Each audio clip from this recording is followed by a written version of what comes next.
United States Agency for International Development continues to support the Philippines during the pandemic. Since the start of the COVID-19 pandemic, the United States Agency for International Development has made significant new investments to support the Philippines people and government at all levels. In addition, USAID's ongoing development programs, valued at more than 5 billion pesos per year across the health, economic development, education, governance, and environment sectors, are helping address the impacts of the It's virus. 70 million pesos in aid for the Philippines' fight against COVID-19. That's on top of the 40 million peso assistance to the country back in early June. The U.S. set to provide the Philippines with an additional $11.3 million in COVID-19 aid. The announcement was made at the White House Thursday. This brings the total amount of America's pandemic assistance to the Philippines to $37 million. That's on top of the 6 million vaccine doses it donated through the WHO's COVAX facility. The additional aid comes after top officials from both countries met in Washington. We'd like to thank the Chinese government and Sinovac for the donation of another life-saving vaccines to the Philippines.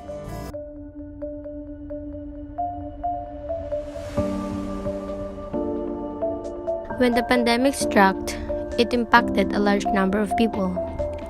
Many people have lost their jobs, while others have lost loved ones. Throughout the pandemic, we received foreign aid from nations such as the United States, Canada, and China. And now we are finally beginning to return to routine after 2 years. But some of us are still dealing with the fallout, which begs the question, why is our rehabilitation so slow despite the international support? Mrs. Vertodazo, a single mother of 4 who was also affected by the pandemic, shares their experience.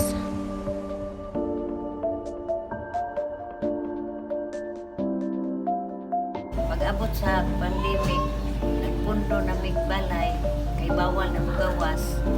Tapos nagpahit mi, kay wala na may income, palit pagkaon. With the help of her acquaintance, Mrs. Vertodazo was able to find a job to feed her family. Matalingan ko sa akong parente, kay ngay kong tabang.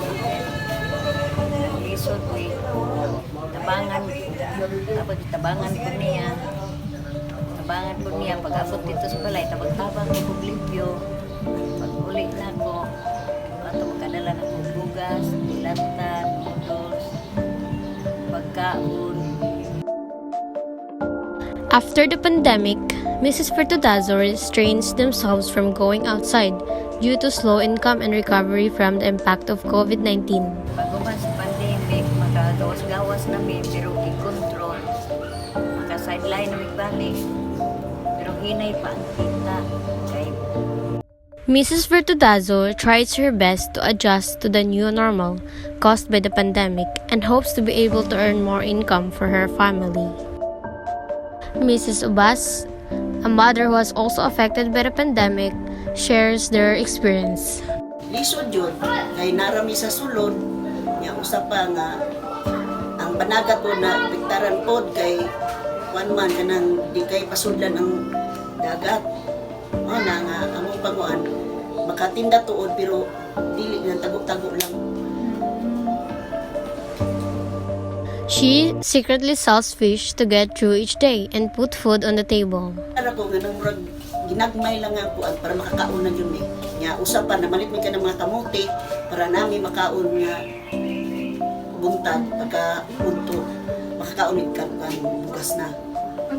After the pandemic, she began working hard every day and started selling fish again. Okay na po, kay makasulod-sulod man po mi sa panagat, pero ang akong pagninda sa isda, kanang urot na ikipuha sila, kami rin mabuligyan anak para madako-dako po gamay ang pamigamot na mo.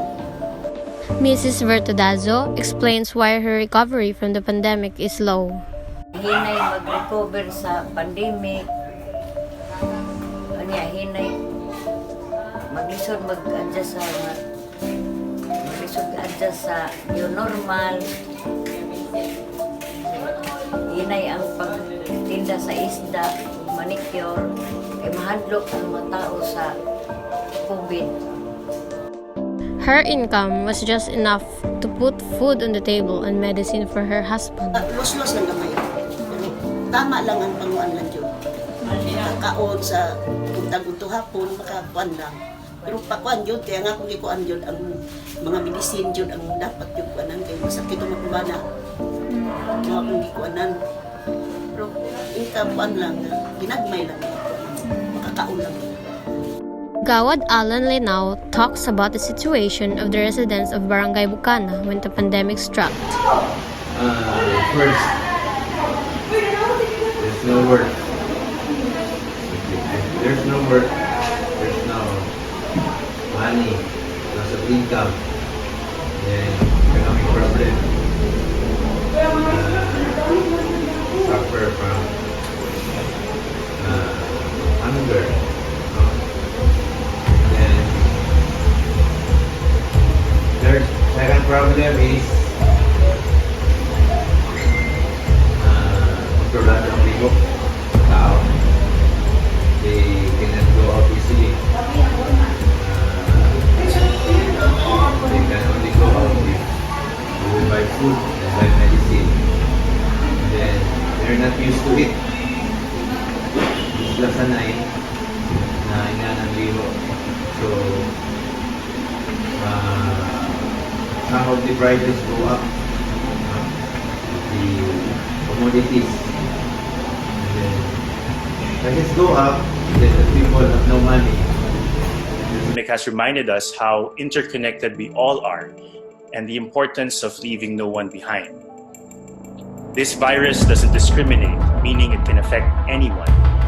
However, those forcibly displaced are exposed and they often live in crowded and substandard conditions, lacking basic services including access to clean water, basic sanitation, or health facilities. UNHCR stays and delivers. Our teams continue to serve where they are needed most while adjusting to the way we operate to the COVID-19 reality. UNHCR and its partners will continue to support governments in their efforts as well.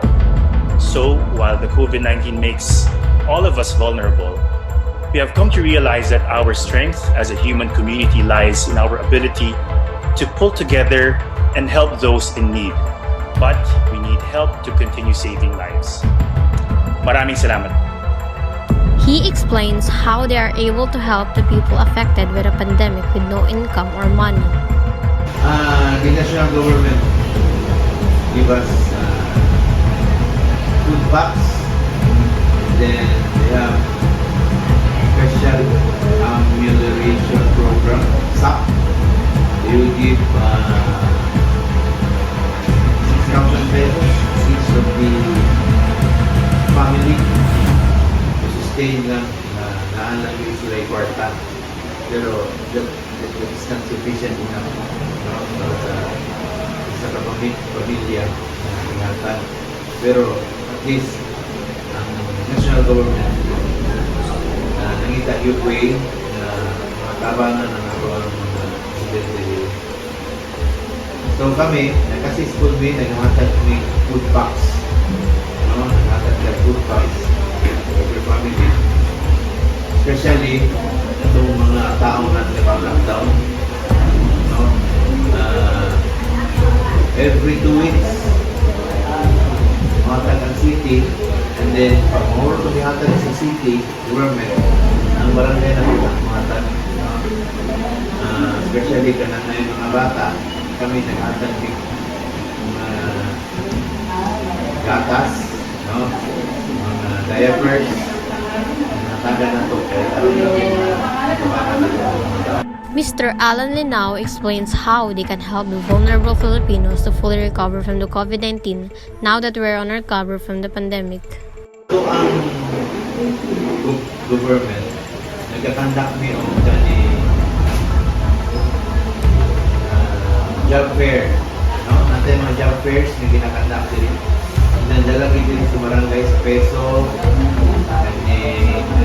Dole, na katong mga tao na tanggal sa ilang work tungkol sa pandemic.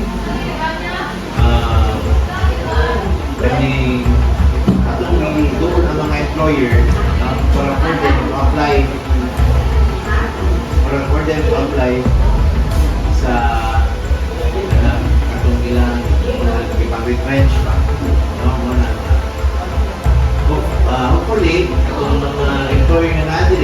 Kahit ito ang mga tao na sa sunod sa job fair, at least, naana sila yung trabaho, balik ang pinag-ulitan. Diba? Kanya, itong mga businesses na napasirado, tabangan, pabalik, balik na karoon. Daw na lang ang bawal. Diba? Karoon wala na tayo control. Kung na, balik na economy. Ako na ang pinamuhat nila. Ang amount yung main is katong job square yun.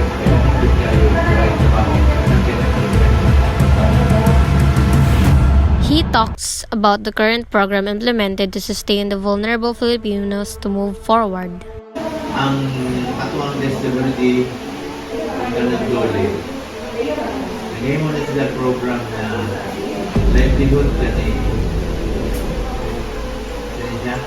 naghatag sila kwarta, naghatag sila goods, i-assess kanila kung tagaagad kapital.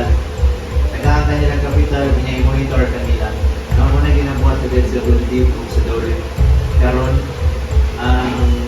katong mga na-business, katong mga nagtrabaho, katong gino ng pupunyo, itong jobs pwede, ang mga pinaginabuhan. Kunya, ang dole po na kung sila tupad, kani cash forward, ginahimo, na sila ginahatag na 15 days na trabaho, tapos sila ginahatag na 10 days na trabaho. Ang nilang ginahimuan is minimum minimum wage. No? Minimum wage, kita sa 10 days, kung 400, makadawad sila 4,000. No? Pag 15 days, makadawad sila almost 6,000. Muna ang ginatabang sa gobyerno ng tao, napiktuhan din sa pandemya.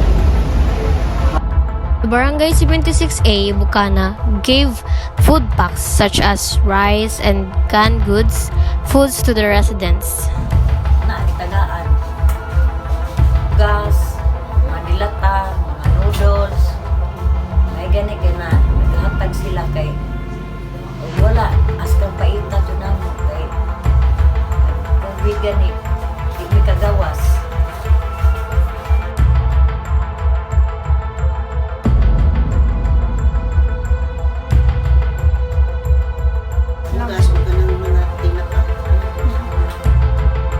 Mr. Kagawad Alan Linao talks about if all residents of Barangay Bukana have given aid.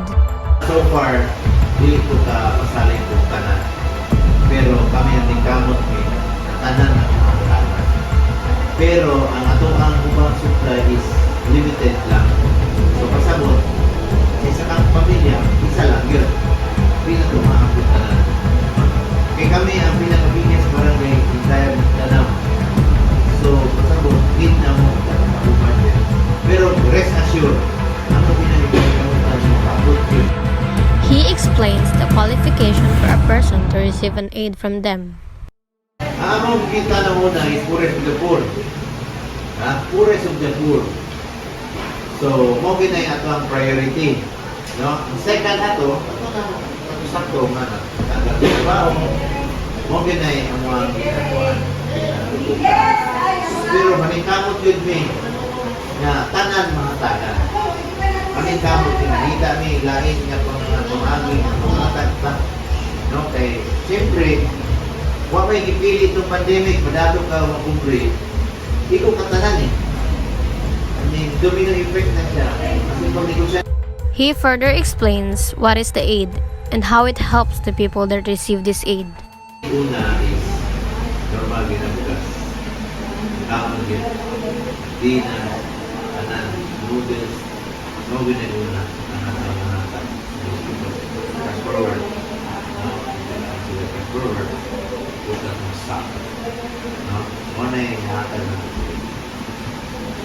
He explains how they facilitate people who did not receive any help from the government during the pandemic.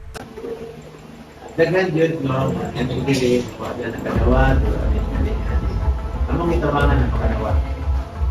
No? Pero kita na po na mo, kay ang special amelioration program is na qualification, na requirements, di ba? Ano sa kita sa iya? Kung pwede ba siya makadawal ito? Kung hindi siya pwede, Ang mga ginahin mo siya, kailangan mo siya box. No? Or, yapil lang mo sa tapos tumpad. Ano fast forward, yapil lang mo siya. Para at least, nasa siya marawat. Mga ginahin mo na kayo. Bisod man, hindi mahatagan, kaya tahan mo din. Masupo ka na, supo. Wala na, kami, pagkawag kayo, mahatagan din. Mrs. Fertudazo tells how she wishes the government could help them in their situation. Ay nag-ampo dumig matagaan mi kay aron makakaon mis kalisod. Kay as kang paita wa nay kauno di pa mi makagawas. Kuan pa kontrol pa ang paggawas kay mahadlok lagi sa COVID.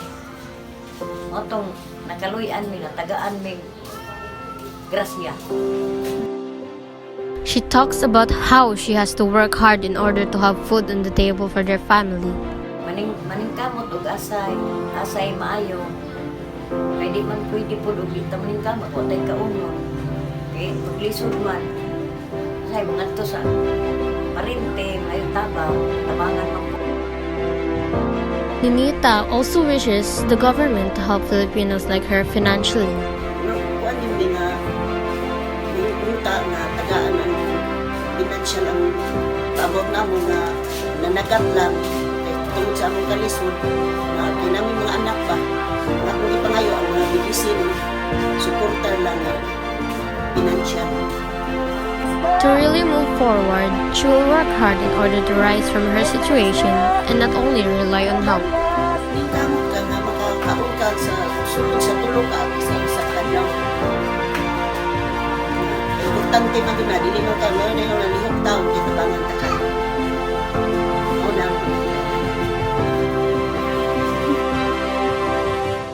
As we interviewed the two mothers, we also participated in their daily life, such as their jobs. We tried to do manicure and selling fish. As we experienced their daily life, we realized it was very hard. Entering the sea, getting in the boat, fishing for fish, and selling them was struggle. Therefore, I commend them for doing such jobs and hardworking to make ends meet. We're leaving this video with a question. How can we really move forward from this pandemic if we will not take an action and do what is right? Should the government rely on foreign aid? Why is our recovery so slow?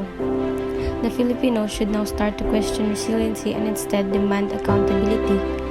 The resources to aid pandemic could already suffice if and only if the resources and budget were used effectively and efficiently, partnered with great leadership and concrete plans.